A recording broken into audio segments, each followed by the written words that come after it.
사랑합니다.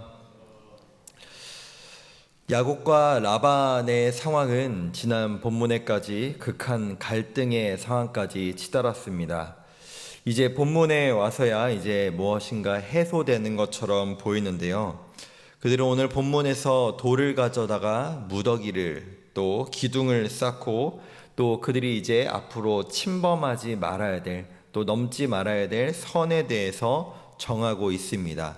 이제 서로에 대해서 해하지도 말고 서로의 영역을 침범하지도 말자는 어떻게 보면 언약을 지금 약속을 맺는 것이었죠.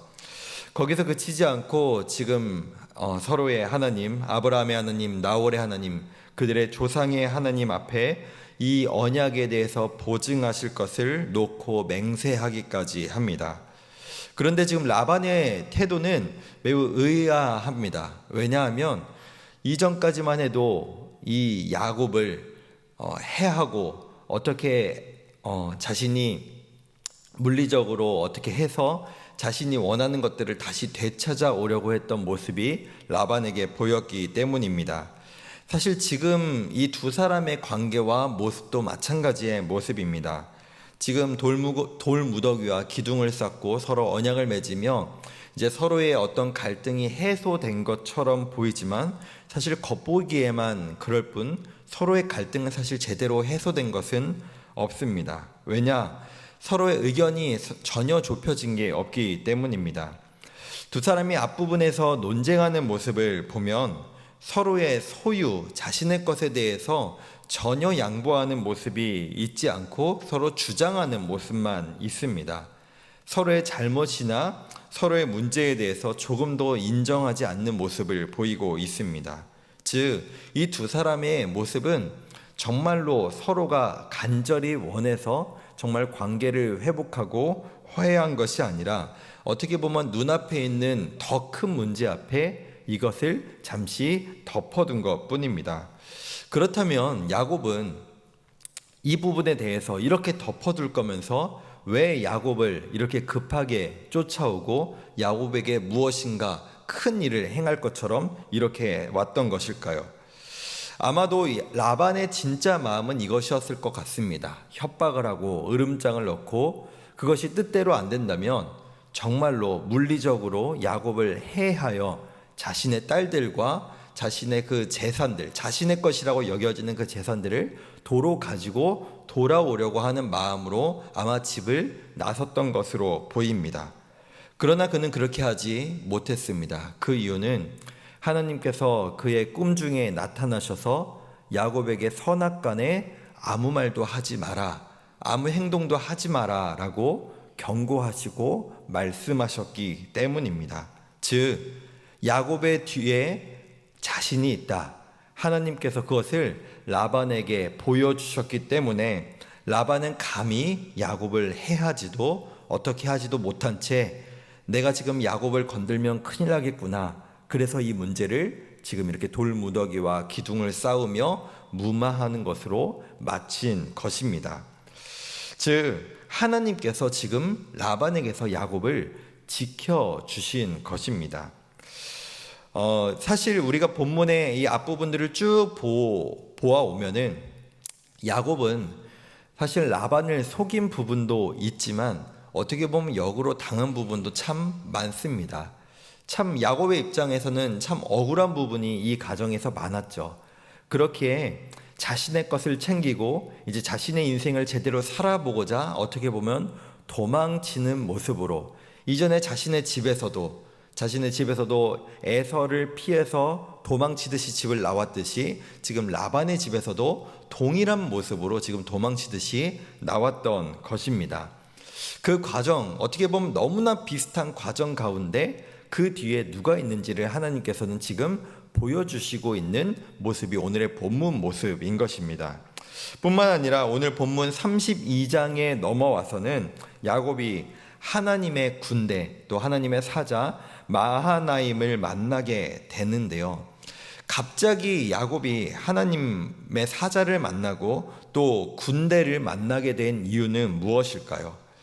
31장에서 야곱이 자신의 삼촌과의 문제를 마무리하는 데 있어서 누가 도와주셨는지를 하나님께서는 보여주고자 또 야곱에게 알려주고자 하셨기 때문입니다. 뿐만 아니라 야곱에게는 지금 라반이라는 하나의 큰 산, 하나의 큰 문제를 넘었지만 그에게는 더 큰 문제가 그의 앞에 남아있기 때문에 하나님 지금 나타나셨던 것이죠.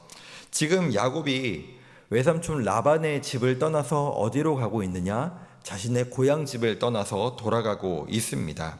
그러면 그가 지금 만나야 되는 가장 큰 문제는, 아니 바꿔 말하면 자신의 고향을 떠날 수밖에 없었던 가장 큰 인물인 에서를 만날 수밖에 없는 상황이 되고 있는 것입니다.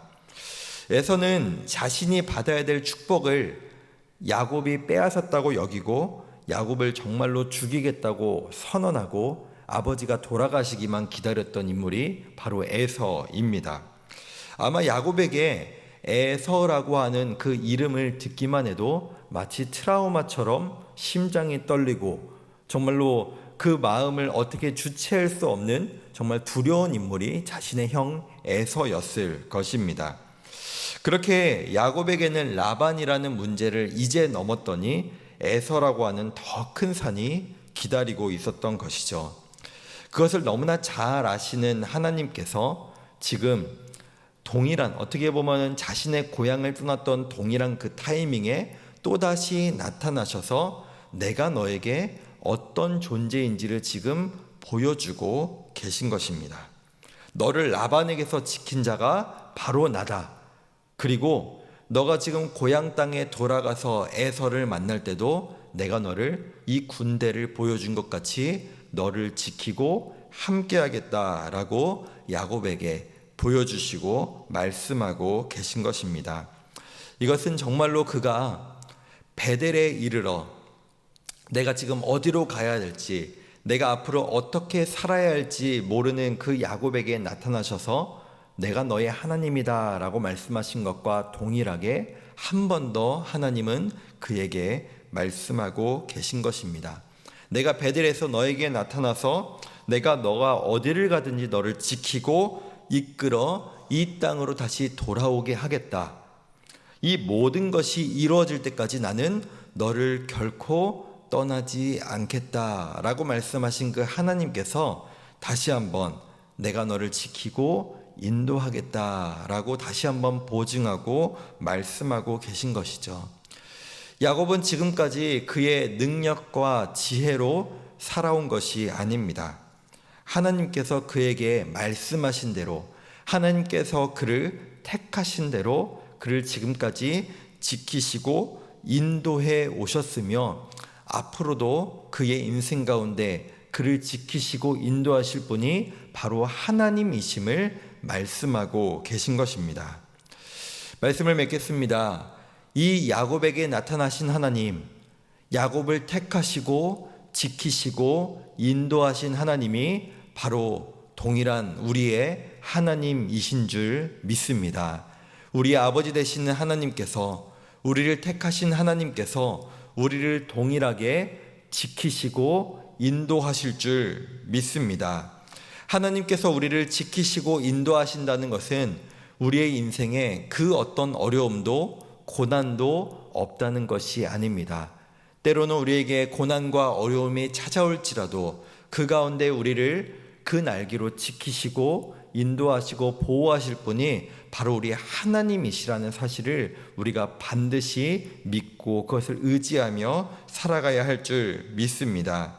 이 오늘 하루도 또 우리의 앞으로의 모든 인생도 이 야곱의 하나님과 동일한 우리 하나님을 더욱더 붙들고 의지하며 그분의 품 안에서 살아낼 수 있는 저와 우리 모든 성도님들 되시기를 간절히 소망하며 축복합니다.